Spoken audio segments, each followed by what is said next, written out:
Thank you. Bill Koenig with Koenig World Watch Daily. This is for the panel. In 2004, I did a study that there were 100,000 American church attendees that go to replacement theology churches. Is it possible, or how do you reach those folks, and is it possible with their lack of biblical prophetic understanding? Let me kick that off. Bill, thank you for coming. I don't know if there's ever been, I don't know if the study that was done, I'd love to see that, if that was a formal study. And my guess is that there's more than that. And so I think that that is a significant issue. Now, I remember speaking at a church that was committed to supersessionism replacement theology, great evangelical church, but didn't see the Bible quite the same way. And I preached at this church, and I did something sort of innocuous like the Messiah in the Passover, sharing about the roots of the faith, and that's not controversial theologically. Then the elderly people, about 150 of them, came to me quietly and said, "We're studying the book of Revelation. Would you come into our Sunday school class and talk to us?" And I went in there, and you had 150 people in a supersessionist church, all committed to a future for Israel. And so I think sometimes there is a deep disconnect between what's in the pulpit and what the average believer feels and understands about the Bible. And I think that came out in our survey, because we don't know where they're getting some of this information, why they believe that God has an eternal binding covenant that he gave to Abram that continues today and into the future. And so I think that the opportunity is ripe for education, as long as it's done with humility and with love, because we are brothers and sisters in the Messiah. And so if we have a belligerent attitude, or we have, we need to come in low and teach up, so that we're able to help our brothers and sisters get another view on Scripture about God's continued role for the Jewish people in Israel in his plan. That's my answer. Josh Shepard with The Stream. Observing evangelicals' affinity for Israel and for Jewish holy days, many religion reporters see a hidden agenda to proselytize Jews. In your view, what is the nature of the relationship between evangelicals and Jews? Who would like to take it? You. Me? Oh. Well, I'm Jewish, and I believe in Jesus. And I believe that Jesus gave us a commandment to make disciples of all nations. So all of us, we're evangelicals. It's built into the four questions. Do you believe that we should tell people about Jesus? And I think we believe that every group should hear about Jesus. What's interesting to me about this group and this particular presentation today is, we were talking about it. Our passion in this press conference is to evangelize the church. And what I mean by that is not taking away our evangelical beliefs about Jews, Muslims, anybody else, at least hearing the gospel and making their own decision, right? That's what we believe. But one of the things we're trying to do is take this conversation and drive it back into the church. We're not doing it in a corner. That's why we're at the National Press Club in Washington, D.C., having the conversation openly, because we think that there are opinion makers, there are media people, there are others who will want to watch that conversation, and we think it's an important conversation. But a lot of this is trying to drive this question back into the church about what we believe, and are we drawing it from biblical, are we doing it based on our personal political views about Israel or the Palestinians, or are we doing it based on the Scriptures? So does that answer your question, or am I think so. Okay, feel free to follow up. And if I may chime in, it's important to remember, and this is one of the things that New Testament studies has certainly focused on in the last half century. Jesus himself was Jewish. He was presenting how the relationship with God works from within a Jewish perspective and a Jewish mindset. And so I think it's important in talking about that to think about that dimension of this conversation. Proselytizing has kind of become a dirty word in our world and in our culture, but it actually is asking the question of every person, no matter what their religious background, no matter what their ethnicity, how should we live before God? And And so I think that's a question every person should consider and take seriously. And to the extent that we're able to do that and introduce that and get people to reflect on that, I think we help our, not just our religious discourse, I think we help our social discourse as well. That's, if I may, just quickly, it's an irresistible question to me. I'm a Messianic Jew. I'm a Jewish person who believes that Yeshua, Jesus, is the Messiah. And so I feel that actually I am not just an evangelical, but I'm an evangelized Jew, I guess, But I am very assertive in my Jewish identity. I didn't take it as far as Joel and move to Israel, but You're welcome. but I sent you. Yeah, it's okay. And so all I can say is I think that that people like me who still strongly identify as a Jewish person, we're actually the perfect bridge to the evangelical church when it comes to Israel. Because we're the ones who, when I approach my brothers and sisters in the Messiah on behalf of my brothers and sisters who are Jewish, it's a very natural bridge to be able to engage my community that I love with my other community that I love, so that together the relationships are strong. I was raised to believe that when you become a believer in Jesus as a Jewish person, you're on the outs, sort of with everybody, But what I've discovered is that it's actually a great position to be in, to build what I think is one of the most important relationships of our modern day, and that's between the real Bible-believing church, the evangelicals of Jesus the Messiah, with Israel and with the Jewish community. So I believe that we need to evangelize a lot more Jewish people so that that bridge actually gets stronger. I think it's important to note that the three of us, Mitch, Joel, and myself, all have Jewish heritage in our background. Yes, ma'am. Penny Starr with Breitbart. I was thinking that this is about the millennials, including my own sons, and a lot that I work with and know.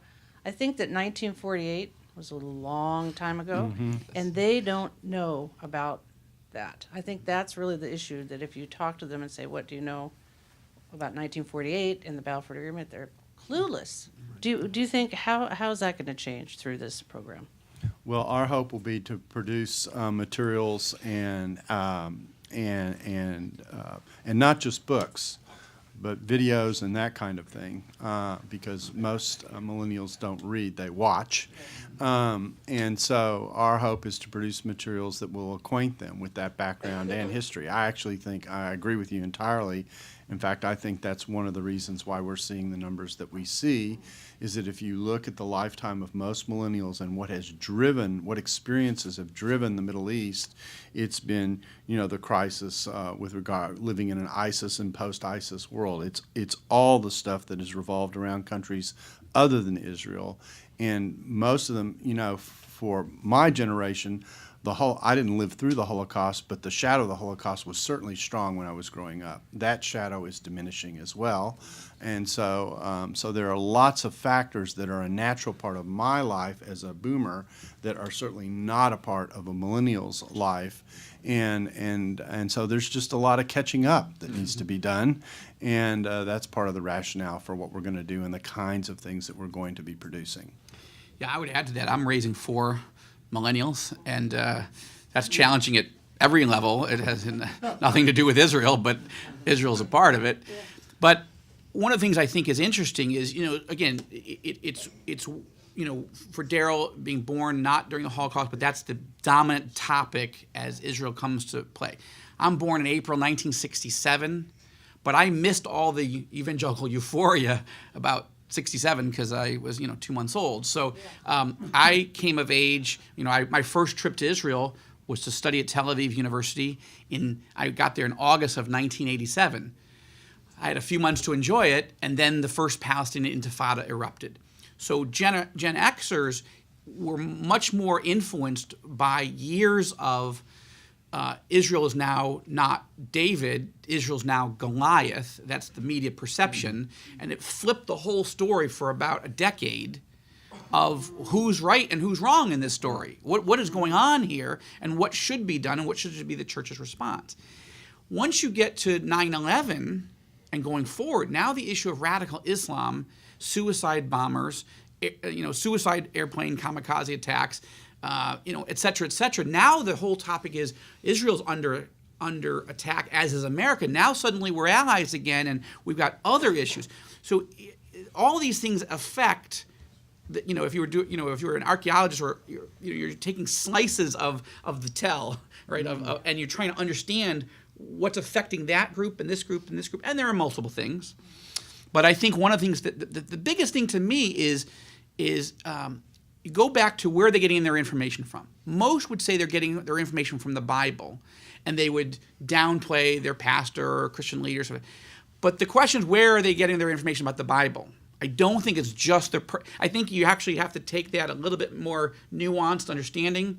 And so as we begin to talk to pastors, lay leaders, Bible college presidents, seminary professors, so forth, who's teaching the Bible and how they're teaching it will be an important element of the next generation. And as Bishop Jackson put it well, as we get older, and some older than others, our desire to pass that along effectively is about Bible discipleship.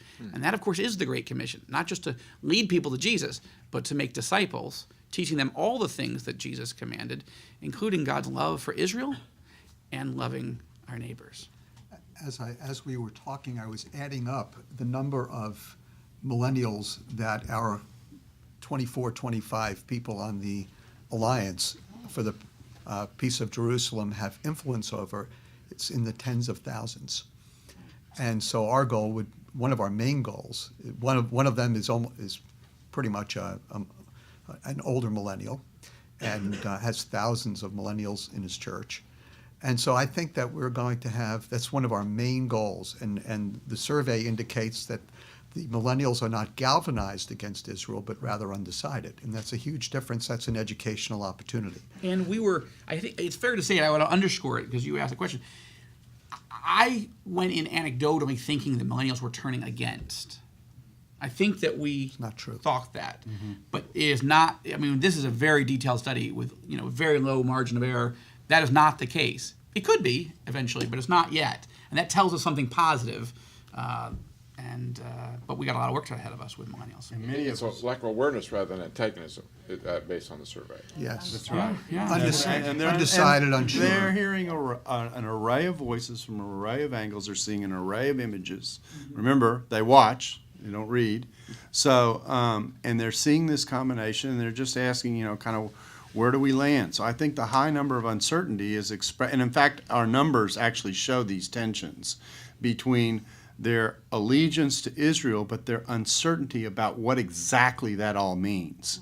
And so that tension is a part of what we're trying to step into and address. Most of us are teaching millennials. I find myself, when I travel nationally and speak, largely to older groups, boomers like me, I end up spending a lot of time talking about millennials as if they're this object out there, that we need to examine. And in fact, what I find is a tremendous sensitivity and curiosity among millennials, but they also see the tensions of the region, and they're wrestling with how to deal with those. Our hope is that our alliance will help them sort some of that out in a way that is beneficial and helpful. So you need a Twitter account, right? Yeah. Social media will be important, but also we getting have. millennials to come to Israel. When you drill down on these numbers, and I would encourage you to do it, what you'll find is anyone who's been to Israel, the numbers are like 95% or something, 90% who have this deep understanding and love for Israel. I mean, it just pops because now you've seen it. And I think that the problem is that only 3% of American evangelicals have been there. And so as the church begins to think, okay, as we take people, shouldn't we be really finding ways to encourage and enable millennials to come? All you have to do is go to the Golan Heights and realize how close everybody is to everybody. Well, speaking of millennials, we have a millennial with a microphone with our next question, so that's a good transition. Hi, Evan Wilt with World Magazine. Thank you all for doing this. My question, you guys were talking about this a little bit, but I really want to drill in on what is at stake here. If millennials don't inherit that love for Israel going forward, and there's not a galvanized belief that you need to support Israel. What really is at stake? What could happen? What are the damages that could take place? Well, I think there are a couple of areas where that could have implications.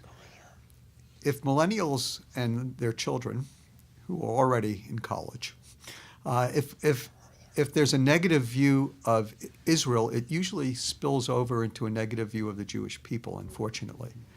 And because of that, there can be a distancing of evangelicals to Jewish people, even right here at home.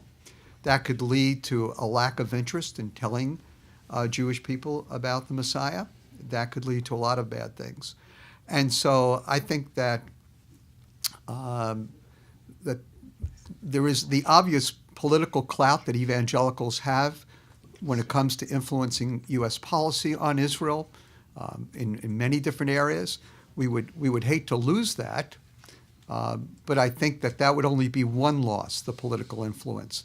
I think also there's a social cost to having a bad impression of Israel, because it leads to a negative impression of the Jewish people. And you see this in Europe. Yes. I'm there all the time. You see it in England, you see it in France, and I'd hate to see the United States go in that direction, where not only is there anti-Israelism on the rise, but anti-Semitism on the rise. That's something that needs to be prevented here. Before we go to our next question, I want to overlook Pastor Suarez. Well, just in that, I'm 37, so I'm in between. I don't know what I am. I think I'm Generation X, but sometimes, depending on the crowd, maybe sometimes millennial. And I say this with all due respect, and so Scott, don't listen to this part. As long as we continue to treat millennials as a case study, we're going to continue to lose the battle. You have to bring them to the table, and if they continue to feel that they're a special interest group, if you will, of the church, that you approach them the same way you have Sunday school and you have retiree ministry and this and that, whatever, as long as you treat them that way, you're not going to reach them. They have to be brought to the table, and this has been an ongoing problem within the church. The baby boomer generation never wanted to hand the baton to Generation X. They just did not successfully want to turn over the keys to the car. They didn't trust the next generation. And now Generation X and the baby boomer generation is having a hard time trusting the millennial church. Yet remember that the Bible says that this is the generation that's going to see the greatest revival of the church. God trusts in this generation, but the previous generation doesn't always trust in this generation. So I think millennials have to be included. They need to be at the table.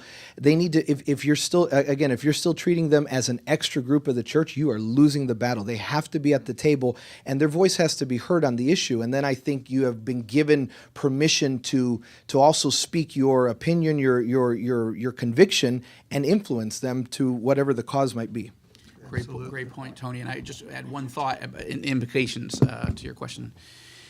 And that is, I would say prophetically, when I look at the scriptures, I believe that the world will turn completely against Israel at one point. The Bible speaks of all the nations will come against Jerusalem. So thank God we're not there. Amen. But if American evangelicals are the backbone of love for Israel and the Jewish people. If American evangelicals turn, there's not a lot of other sectors that love Israel based on a deep-rooted principle. They may have other reasons, but those winds will start to change if the church loses its prophetic voice. And so and then rising anti-Semitism will become a huge issue, turning away from standing with Israel. And I do believe in the Abrahamic covenant. Those who bless Israel will be blessed. It doesn't mean you have to agree with every point of what Israel is doing at any given time from a political policy perspective. But if you turn away, the national implications are really quite devastating. And Tony, just to emphasize the point that you're making, I have terrific respect for the millennials that I teach. They have a sensitivity and awareness to what's going on in the world that really I think our generation to some degree doesn't possess. And so the idea, for me, the idea of handing on the baton is an exciting idea, because I think that the potential of what exists in what millennials offer to the church is so positive in terms of the way they wrestle with questions that we've tended to shunt to the side. one last question, unless there are others. Go ahead. Yeah, my name is Jim Supp, and I am a pastor at Reston Bible Church. It's my privilege to be here today. Dr. Bach, I wanted to ask you a question specifically. When you were talking about millennials, you were specifically referring to a lot of the information. We've talked a lot about what they don't have regard informationally.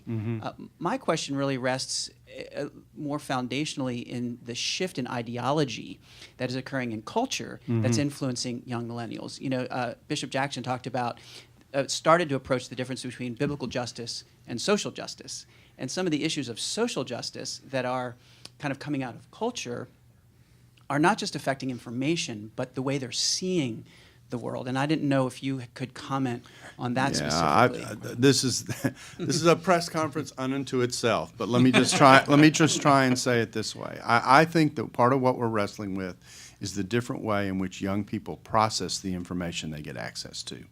I'm going to try and explain this. I'm going to try and be brief. Our generation grew up with logic and outlines, okay? Written materials, sequencing, those kinds of things. The younger generation grew up with web pages, okay, and social media. It's associative. It's not the same structure. They don't process in the same kind of way as a result. We tended to think through, how do you align an argument that works down a kind of organized track, if I can say it that way. The millennials have lived in a world in which an array of voices are coming at them simultaneously, okay? And then they have to decide how they deal with that. We really have two models for how people deal with that. On the one hand, they drop into their track and they go like this, okay? And they just go through life. I'm committed to this track and this is all that I'm going to be about, and it produces a kind of tribalism that has trouble with the very kinds of conversations we're talking about having. But the second thing that happens with the other group is they're trying to process all these voices, which are in tension and conflict with one another, and make landing places a hard thing to find. So my answer to you is that I think that because of the different social experience in processing information that the younger generation has generally been exposed to from birth, and it's only going to get more intense, has changed the way they process information. And I find myself having to go through a translation exercise, given the background that I have, in order to communicate with the younger generation, because I actually think that some of what they get is beneficial if they'll work with it all, okay? And that part of the responsibility of educators in dealing with this is to help people work with all this array of information coming at them at different angles, because no one has it 100% right and no one has it 100% wrong. And so working through those difficulties and nuances is an important part of the discussion. So that actually is how can I say it? That's a complicated answer to what is actually a very complicated question. Can I add one thought, and that is, 1 Corinthians 13 says that we know in part. And when we see in Proverbs the multitude of counselors gives us wisdom, gives us safety. I think millennials are sending us a message about how we're not doing well in teaching them, but they're also sending us a message about this issue of biblical justice. And it concerns me deeply. I mentioned it, but I'll use this moment to underscore. It concerns me deeply that the evangelical pro-Israel movement is so often heard as either or. This is a problem because it's just not biblical. And it drives wedges where there already are wedges, and the church is not supposed to be driving wedges. And Jesus didn't drive the wedge. So if you're going to abandon the love your neighbor, love your enemy message, then you really are abandoning central principles of the New Testament, Jesus message.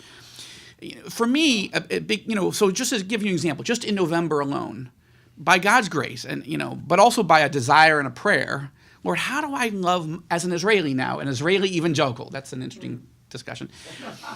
As an Israeli evangelical, how do I love my neighbors? So just in November, the Lord opened the door for me to take a group of American evangelical leaders, mostly pro-Israel Christian Zionists, and go to Egypt and go to Jordan. We met with Islamic leaders. Larry was on this trip.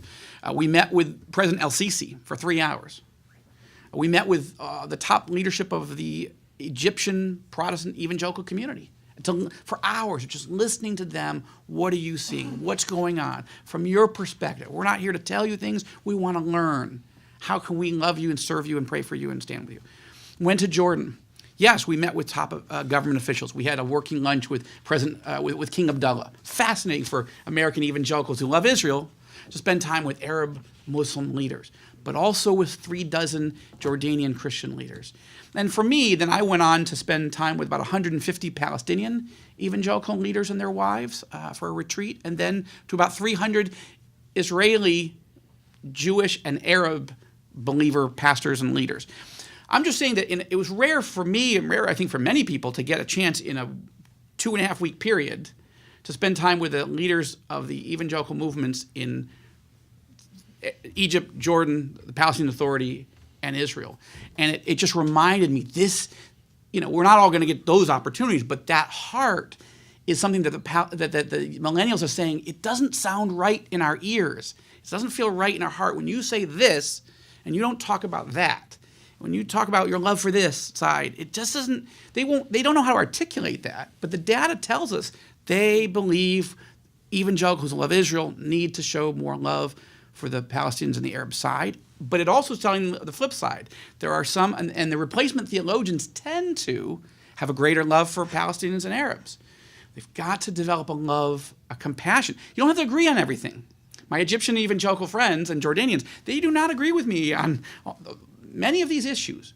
But how do we work in John 13 love and John 17 unity to love and respect and listen to one another and encourage and serve one another?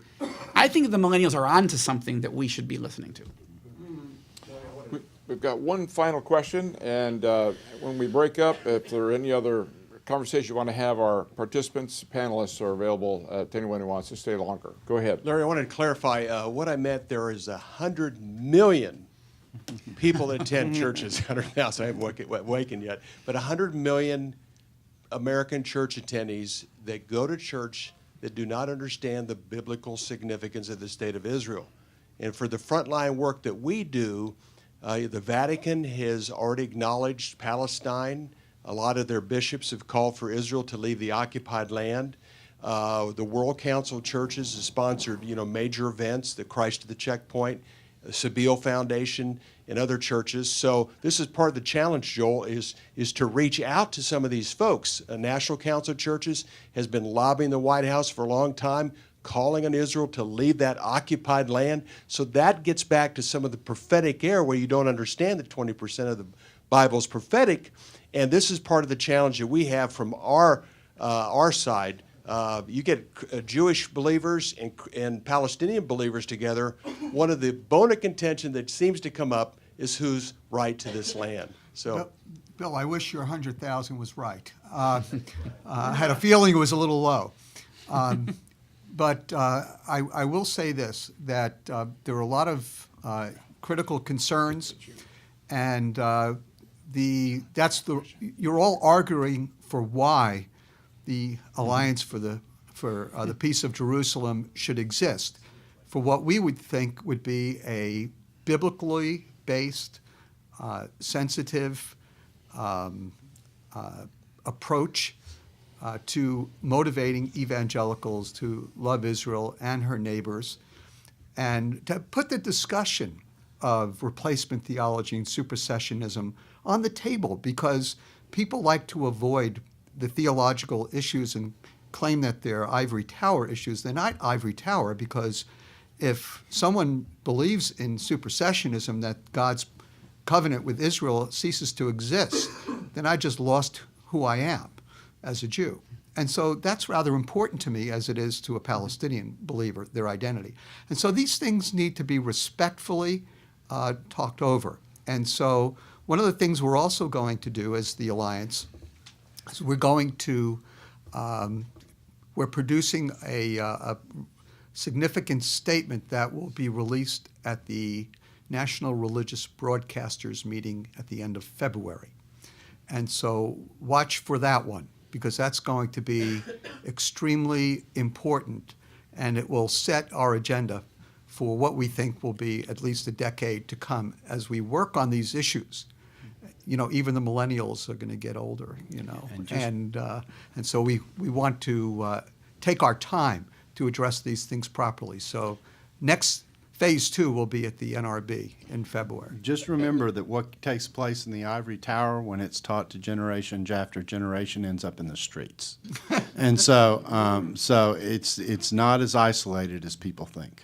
And I would add one thought is if we really want to deal in a loving way, a non-defensive, non-judgmental way with replacement theology, supersessionism, we before we take the speck out of our brother's eye or try, we've got to take the plank out of our own, which means the immediate attack line is you don't love Arabs, you don't love Muslims, you don't even care about your the Christian neighbors, you don't deal with justice issues and injustice issues. So before you start telling us about how righteous Israel is and how God has this divine plan, and that's a fair argument. In my view, it's a fair argument that our side has not done well with this. We can't fix every problem, but we can start working on the planks in our own eyes and say, how do we do better? It doesn't mean we'll necessarily convince our brothers and sisters, but we can't have that issue of silence or blindness to injustice be tagged to us. And I would just note A.W. Tozer has a great point. He says, a scared world needs a fearless church. And these are issues of terror in the Middle East and great division. We need a fearless church that is biblical and is loving and is following right after our Prince of Peace. And I don't think there's any other way to do it. And regarding the education piece, Bill, we're honored to have with us Dr. Jerry Johnson, who's the president of the National Louis Broadcasters, that Dr. Glazer mentioned. And I know that one of the themes of the upcoming conference is honoring Israel on their 70th year. So thank you for that. I know many of your members are about educating the biblical role and prophetic role of Israel. So thank you for that. We do have one more question from Josh, and then let's say I want to be sensitive to people's time, so let's make this our last question before we break up.